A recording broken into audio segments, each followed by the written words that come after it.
Sir Donald Bradman of Australia was, beyond any argument, the greatest batsman who ever lived and the greatest cricketer of the 20th century. Only W.G. Grace, in the formative years of the game, even remotely matched his status as a player. And the Don lived on into the 21st century, more than half a century after he retired. In that time, his reputation not merely as a player but as an administrator, selector, sage and cricketing statesman only increased. His contribution transcended sport. His exploits changed Australia's relationship to what used to be called the mother country. Sir Donald George Bradman was, without any question, the greatest phenomenon in the history of cricket, indeed in the history of all ball games. To start with, he had a deep and undying love of cricket, as well, of course, as exceptional natural ability.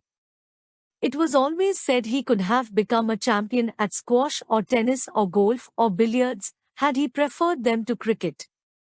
The fact that, as a boy, he sharpened his reflexes and developed his strokes by hitting golf ball with a cricket stump as it rebounded off a water tank attests to his eye, fleetness of foot and, even when young, his rare powers of concentration.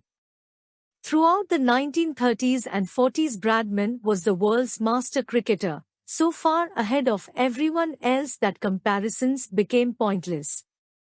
In 1930, he scored 974 runs in the series, 309 of them in one amazing day at Headingley, and in 7 Test series against England he remained a figure of utter dominance. Australia lost the Ashes only once, in 1932 to 1933, when England was so spooked by Bradman that they devised a system of bowling, borderline, that history has damned as brutal and unfair, simply to thwart him.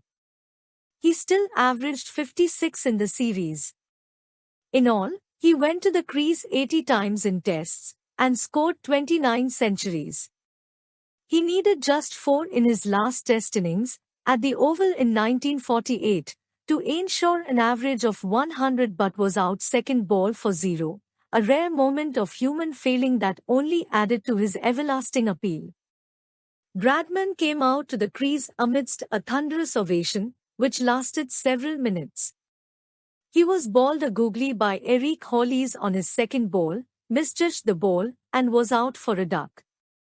Hollies was to write later, "I don't think Don saw it properly. He seemed to have tears in his eyes."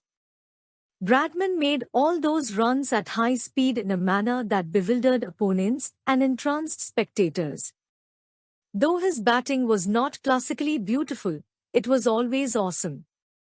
Don Bradman debuted in Test cricket against England at Brisbane on 30th November 1928. His last match was against England at the Oval on 14th August 1948. Don Bradman reached the scoring peak of his career in a Sheffield Shield match between New South Wales and Queensland at the SCG in January 1930, breaking the world's batting record for the highest score in first-class cricket with 450 to not out in just 415 minutes, just under a run a minute. Don Bradman played 52 Test matches, 80 innings, and scored 96 runs in his entire career with an unbelievable batting average of 99.94. His highest score of 334 against England at Leeds, Headingley, in 1930 was an extravaganza when he smashed 309 not out on the very first day itself. He hits 29 centuries and 13 half-centuries along with 6 sixes in his entire Test career. As a fielder, he took 32 catches. Donald Bradman's first-class record is equally extraordinary. The batting average again in the higher 90s with exactly 95.14. He played 234 matches and scored 28,067 runs with the highest score of 452 not out. Overall he has 117 centuries in his kitty.